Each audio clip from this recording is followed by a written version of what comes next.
Alors bonjour à toutes et tous, chères étudiantes et chers étudiants. C'est Afif Mouats, docteur Afif Mouats, de l'université du 20 août 1955 de Skikda, enseignant de littérature française, francophone et algérienne.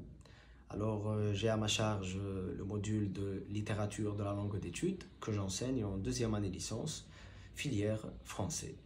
Alors cette vidéo de contenu, elle s'adresse aux étudiants de deuxième année licence et elle a pour objectif, premièrement, une initiation à la littérature francophone et plus spécifiquement à la littérature algérienne d'expression française.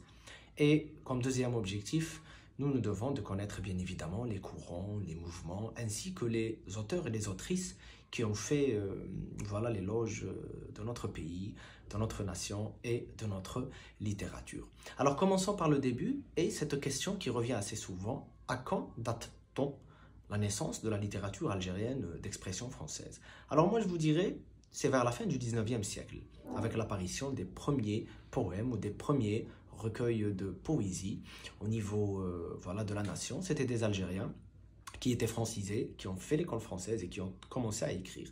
Mais pour parler de véritables romans, il fallait attendre Chokri Khouja et Mohamed Ben Rahal aussi pour commencer à parler d'une littérature algérienne d'expression française, exprimée et écrite par des Algériens. Maintenant, passé ces quelques dates clés, ces quelques personnes, il faut impérativement revenir vers cette littérature avant-gardiste qui est née vers les années 20, vers les années 30. C'est la littérature de Mohamed Dib, la littérature de Mouloud Feraoun et celle de Kateb Yassine. Alors à l'époque, il faut savoir aussi que c'était l'époque phare de la radio et du journal ou des journaux. Donc et justement, c'est au niveau de ces médias-là qu'ont germé, qu'ont commencé nos Algériens à écrire justement des textes portant sur la condition des Algériens. C'était des romans, disons, ethnographiques qui revenaient sur justement notre culture, sur nos coutumes, sur nos hommes, sur nos femmes, sur notre vie. Et pour parler plus profondément du sujet et revenir justement vers la genèse ou vers la naissance de cette littérature-là, elle est impérativement et elle est inéluctablement aussi née avec le colonialisme. Et justement, c'est en réponse à ce colonialisme-là que notre littérature, et bien évidemment, a connu l'essor au départ qui est le sien.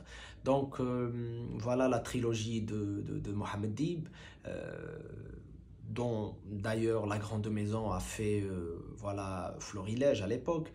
Kateb Yassine avec Nedjma en 1956, Mouloud Feraoun avec La Terre et le Sang ou Le Fils du Pauvre. Donc c'est des livres qui ont marqué à leur époque la naissance d'une littérature algérienne d'expression française et qui justement ont œuvré à ce que la mémoire de nos aïeuls persiste. Voilà, donc c'était notre vidéo de contenu pour l'introduction au cours de littérature de la langue d'études avec le premier chapitre, c'est la naissance de la littérature algérienne. À très vite pour la prochaine vidéo.